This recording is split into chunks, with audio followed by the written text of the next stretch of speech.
Seja muito bem-vindo a mais um episódio do Pílulas Prospéria. Gente, hoje eu quis fazer um formato diferente com vocês. Eu recentemente dei uma aula no grupo do Jejum de Daniel, que está sendo liderado aí pela Fabiana Carneiro, com a Fabi Kazak. Eu participei do primeiro Jejum de Daniel, foi um momento transformador. Muitas pessoas me seguem aí, vieram através de Fabi. E foi muito interessante, a aula foi muito rica. Eu, na verdade, senti um temor enorme em estar falando sobre Deus e finanças para um grupo aí, acho que tinha umas 800 pessoas no Zoom. Isso foi esse sábado que passou. E eu falei, eu quero dar a oportunidade para quem não teve a chance, perdeu aí talvez a chamada de estar nesse Zoom, nessa aula, mas de passar aí um pouco do que eu trouxe, do que eu preparei, dos princípios e falar qual é a minha visão sobre o que Deus nos ensina sobre finanças, certo? E aí, eu sempre começo dizendo, quando a gente pensa em qualquer coisa relacionada a dinheiro, que foi o que mudou a minha vida, foi eu pensar qual a minha verdadeira intenção com o dinheiro.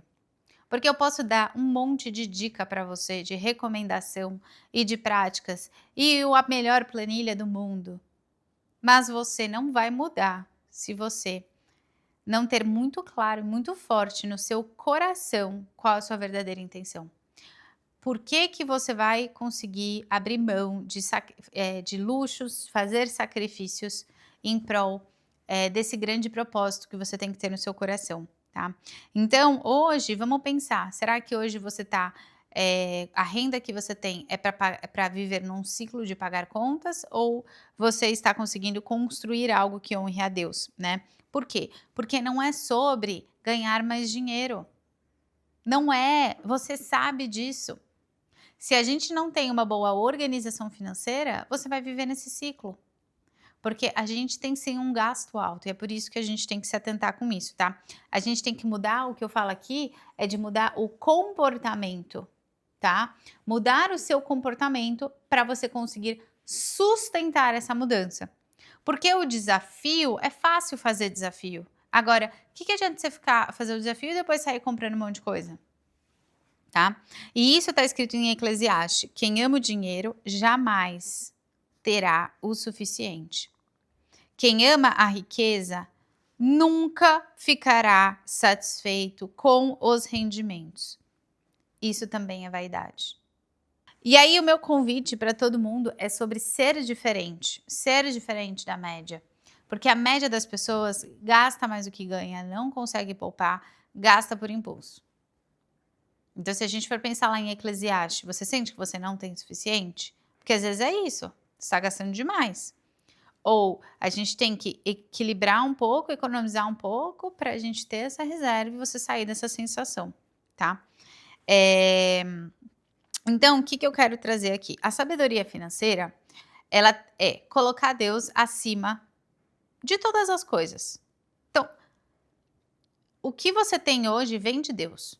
Ele te deu os seus talentos, ele te deu a sua comunicação, ele te deu a sua habilidade de vender, de fazer, de pensar, de cantar, não importa, tá? Você precisa ter uma administração sábia e uma generosidade intencional, tá? E aqui falando da administração sábia, eu não vou passar pela aula inteira, porque eu fiquei 1h30 com as meninas, tá?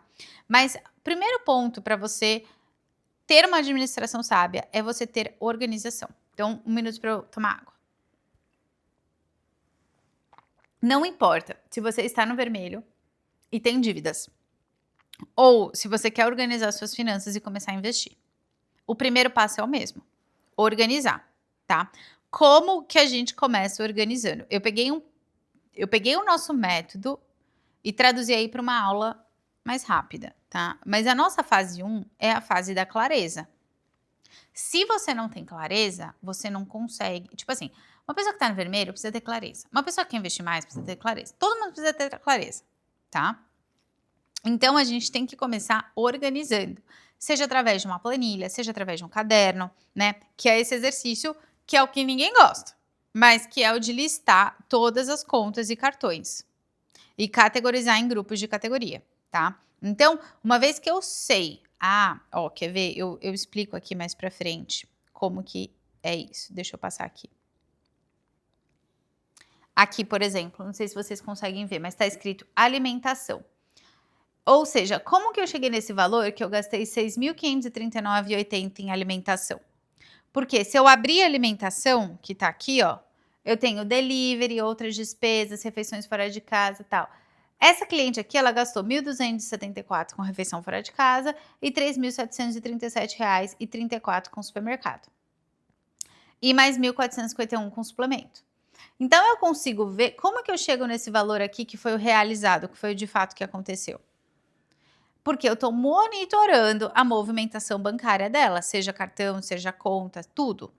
Então, quando você começa a monitorar essa movimentação bancária, eu tenho clareza exata de onde estou. Então, nesse print aqui, ó, eu consigo ver quanto ela gastou com alimentação, quanto que é com assistência pessoal, que é tipo ajudante, jardineiro, essas coisas, contribuições mensais, despesas não operacionais, que é tipo taxa de tarifa bancária, essas coisas, despesas pessoais, e-commerce, eu consigo ver aonde eu passei o meu orçamento e junto disso eu coloco o meu previsto. O que é esse previsto? Eu já estou passando para a minha fase 2, que é a minha fase de estratégia. Eu consigo colocar estratégia no meu orçamento, um planejamento. Eu faço a previsão do ano inteiro para o meu cliente. Porque às vezes tem meses que a gente tem oscilação, às vezes não, acontece. Da mesma forma que você não vende igual todo mês, você não gasta igual todos os meses, tá? Então, esse é um primeiro passo. Uma vez que a gente entende o nosso custo de vida, a gente consegue tomar decisões mais assertivas, a gente consegue tomar estratégia, planejar uma viagem, ver onde eu estou gastando mais. E aí otimizar. É aí onde eu encontro os gastos silenciosos que eu tanto falo, tá? Além disso, um segundo passo que eu trago nessa organização financeira é a questão da agenda financeira, tá? Então, passando aqui para vocês verem. A agenda financeira é o calendário do dinheiro. Então, é ela que vai ajudar a antecipar a obrigação, planejar com clareza, evitar surpresas, tá? Então, o que ela tem que ter? Isso aqui é um exemplinho só para vocês verem. Nesse exemplo aqui, eu fiz um salário CLT. Eu fiz uma renda principal, modelo CLT, que eu sei que eu vou receber dia 5, dia 25, um valor específico. Mas dá para a gente fazer com renda variável também, funciona tão bem quanto, tá? Então, aqui eu coloco o que é uma descrição, a frequência, a forma de pagamento, a data de vencimento e o valor previsto, né? Então eu estou fazendo o quê? Eu estou organizando essa agenda do meu dinheiro de entradas. E a mesma coisa a gente faz para saídas. Então, minhas obrigações de pagamento. Então, eu tenho meu aluguel, mensalidade dos meus filhos, o convênio médico, assistente doméstico. Gente, estou fazendo algo bem prático aqui para vocês, tá? Uma vez que eu tenho essa visão também da minha agenda de pagamentos, nas datas de vencimento, veja que eu coloco data de vencimento em tudo e às vezes as pessoas esquecem. Por que eu coloco esse custo aqui? Eu estou falando de um custo de R$ 8.000. Porque eu tenho, então, o meu controle de caixa. Isso aqui é uma visão inicial do que seria um fluxo de caixa, né? Ou seja, está entrando tudo, está entrando isso, está saindo isso, e eu coloco por dia do mês. Então, no Prospere, a gente tem para cada dia do mês tudo que está previsto para entrar e tudo que está previsto para sair. Vamos supor que hoje é dia 1, eu tenho um saldo de 0, ou seja, eu vejo que apesar de eu conseguir pagar minhas contas até o final do mês, eu vou ter um período no qual eu vou ficar negativo. Eu vou ter um problema de fluxo de caixa. Isso aqui é mau planejamento. Isso aqui eu tô tendo um custo de vida dentro do meu padrão, mas em algum período do mês eu não tô conseguindo corrigir isso. Como que a gente corrige isso? Existem algumas formas, mas uma das formas que eu proponho aqui, que parece, tipo, é relativamente simples, é eu mudar uma data de vencimento. Eu mudei uma data de vencimento. E olha o que aconteceu. Eu resolvi o meu problema de fluxo de caixa. Então, eu quero focar aqui hoje que essa fase da organização financeira, ela é essencial. Porque aqui você consegue corrigir tanto os seus problemas de caixa, se você tem, e às vezes você não está conseguindo poupar também, porque como o vencimento não está organizado, você acha que vai faltar e aí você não guarda. Você tem medo de se comprometer. Então, tudo isso a gente trabalha, porque isso aqui vai impedir com que você guarde dinheiro, se você não tem um bom controle, se você não tem essa visão de futuro que eu falo. Você concorda que eu estou no dia 1, olhando já para o meu final do mês? Isso é olhar para o futuro. Você acha que hoje você tem visão clara de futuro? Importante a gente se atentar, tá? E aí essa questão de estratégia, que aí já seria uma fase 2, uma vez que eu organizei tanto o meu custo de vida hoje, eu vejo qual que é a minha realidade, e eu também tenho a minha agenda financeira, eu consigo brincar com esse orçado realizado que eu falei com vocês, planejar finais de semana para eu já começar a antecipar. A gente está entrando agora em novembro. O que eu vou sentar agora com meu esposo assim que eu terminar esse episódio? Eu vou organizar todo o nosso custo de novembro. Vamos gastar mais com Black Friday? O que a gente vai comprar? Ah, legal. Ó, novembro e dezembro. Quais são os nossos finais de semana que a gente vai sair? Planejar final de semana. Quanto que vai custar isso? Será que a gente pode não sair tais finais de semana para a gente dar uma economizada, já que nos outros a gente vai sair? Tudo isso a gente tem que entender, tá? Eu falei um pouco da conta missionária, mas a conta missionária eu vou deixar para outro episódio. E sobre não ser passivo com fatura de cartão. Então a gente sempre tem que ter um teto. Você sabe quanto você paga de condomínio, quanto você paga de luz, quanto você paga disso, daquilo, por que você não vai ter um teto para a fatura do seu cartão de crédito? Você tem que ter, não pode ser passivo. Porque é o seu cartão de crédito que está te impedindo de guardar dinheiro hoje. Eu tenho certeza que se eu abrir o seu cartão de crédito agora, eu vou conseguir otimizar pelo menos 5%, tá? Então, quando a gente entende os números, a gente consegue entender. Putz, faz sentido eu trocar esse financiamento? Eu fazer essa troca aqui? Será que faz sentido eu guardar por fora antes de eu entrar num parcelamento de dívida? Será que se eu então me atentar com os meus gastos de delivery e farmácia, quer dizer que eu vou conseguir guardar tantos por mês?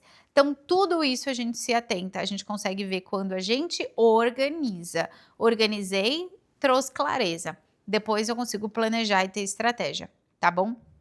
Então, o que mais que eu quero falar? Sobre o princípio da multiplicação, que eu achei que foi bem legal aqui que eu trouxe. O princípio da multiplicação é o seguinte, olha esse gráfico. Eu começo com 0, o meu valor inicial, o meu valor mensal que eu vou colocar de aporte. Isso aqui é para as pessoas que falam que guardar R$500 não vale a pena. Vale a pena e eu provo para você. Se você guardar hoje R$500 a uma taxa de juros de 10% ao ano, que eu estou sendo extremamente conservador aqui, eu estou falando que no final do ano, essa linha rosa é quanto que saiu do meu bolso. Eu guardei 120 e em juros foi 240. Ou seja, eu estou falando que em 20 anos, guardando R$500 por mês, eu vou ter 360 mil guardado. Isso é o poder da multiplicação. Isso é o que os juros faz ao nosso favor. Então, e eu trouxe aqui a passagem de 2 Reis da mulher que pegou uma botija de azeite, da vasilha de azeite, que foi isso. Mas para ela multiplicar a vasilha de azeite, ela tinha que ter uma vasilha. Ela teve que organizar e pedir para os vizinhos. Ela teve que pedir ajuda e falar, bom, qual que é a instrução? O que Deus está pedindo para eu fazer? Para eu pegar o que eu tenho, por mais pouco e às vezes insignificante que na visão dela seja, eu vou pegar isso e eu vou não só pegar, eu vou organizar, eu vou pegar dos meus vizinhos, eu vou sair pedindo ajuda, eu vou acreditar, eu vou tirar a minha bunda da cadeira para fazer e eu vou colocar lá no vazio, né, no filtro. E aí começou a cair o azeite. E ela pôs e o azeite só parou de cair quando acabou. Porque também Deus sabe qual é o nosso limite. E aí ela vendeu tudo e conseguiu pagar as dívidas dela e ficou com o resto, né? Pague a tua dívida, tu e teus filhos vivei do resto, tá? Então, o que a gente aprende com isso? Pra gente nunca desprezar esse início pequeno. Então, para de dar desculpa que o que você tem, ou você ganha pouco, eu não vou organizar. Para com isso, porque as pessoas que ganham pouco, assim, por mais que a gente atende aí geralmente uma renda aí de R$20 mil, eu tenho muitos clientes que fecham o programa com a gente que tem menos de 10 a 15, mas tem tanto resultado quanto, porque eles garantem que eles não vão começar errado, tá? Pensa o quanto de dinheiro você já perdeu por viver desorganizado. Eu garanto que sim, a gente consegue limpar o orçamento, né? Então, esse início pequeno é importante. Deus multiplica o que você organiza. Então, fica com essa frase hoje, tá? E o segredo é não correr atrás demais. Pensa aqui, ó. Eu não tô falando que você tem que correr atrás de mais e investir mais. Se você fizer isso, é maravilhoso. Mas o segredo da vida é você manter a constância. É você construir um orçamento, uma forma, um custo de vida que vai garantir os 500 pingados todo mês. Tá? Porque não adianta nada você guardar um tantão aqui e depois não guardar mais nada. E um outro aprendizado o segredo é não correr atrás demais, tenha constância e invista como quem honra a Deus e não como quem persegue o lucro. Então, o lucro, ele é uma consequência de uma boa administração e não o objetivo principal, tá? Porque senão é isso, senão você vai ficar correndo, vivendo atrás demais. Lembra de Eclesiastes que a gente trouxe aqui, tá? Aqui são os pilares de uma administração sábia, que são os pilares que a gente trabalha no programa Prospera. Organização, planejamento, estratégia, foco, disciplina e praticidade. Eu quero que você reflita agora, se você entende que hoje, na sua vida financeira, você tem todos esses pontos. Se você não tem, a gente precisa desenvolver, porque esse vai ser o segredo para a gente pensar. Muitos clientes ficam, ou pessoas que me seguem, ficam, mas, poxa, um ano, né? Eu vou investir num programa de consultoria, isso, aquilo. Você tem que mudar a sua forma de pensar, porque eu tô falando daqui 20 anos. Se eu conseguir hoje fazer com que você poupe R$1.000 por mês, você não tem que ver que é R$12.000 agora. Você tem que ver que eu tô falando de... Bom, eu fui para 1.500, ou seja, eu tô falando que em 20 anos pode ser que eu estou falando de R$1 milhão.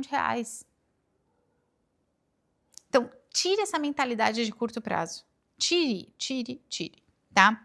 Então, eu quero terminar com 1 Reis, que essa aqui é a frase de Salomão. Quando Deus perguntou para Salomão o que ele queria, ele falou, pode pedir o que você quiser. E ele falou, dá, pois, ao teu servo um coração compreensivo para julgar o teu povo, para que prudentemente discina entre o bem e o mal. Pois quem seria capaz de julgar a este tão grande povo teu? O que eu interpreto disso, né? Senhor, me dá um coração cheio de discernimento e sabedoria para ver com os teus olhos e para viver a tua provisão. Deus quer que você prospere. Deus vai te dar a sabedoria necessária, mas você precisa organizar, você precisa ter iniciativa e você precisa reconhecer quando você tem um problema e que você precisa melhorar, tá? Eu quero terminar esse episódio convidando você para o nosso primeiro webinar, que vai ser sobre como se preparar financeiramente para Black Friday. Então, o que a gente vai apresentar aqui? Black Friday tá chegando, já tem muita gente falando sobre Black Friday. Eu sei que a galera adora comprar um monte de coisa, eu sei que tem muitas oportunidades, mas a gente tem que se atentar para que a oportunidade não seja o que vai impedir de você guardar, o que vai te enrolar ainda mais. Não chegue na Black Friday e fique parcelando tudo em 12 vezes, pelo amor de Deus. Então aqui a gente vai explicar e vai te preparar para essa Black Friday, tá? Para que você não cometa erros, para que você tenha a sabedoria de Salomão nessa Black Friday, tá bom? Então entra aqui nesse QR Code que eu te espero no dia 7 de novembro, uma sexta-feira, vai ser a Prosperia Friday para você. Combinado? Um grande beijo. Se você gostou desse episódio, curte, comente, compartilha. E eu te espero no nosso próximo Pílulas Prosperia.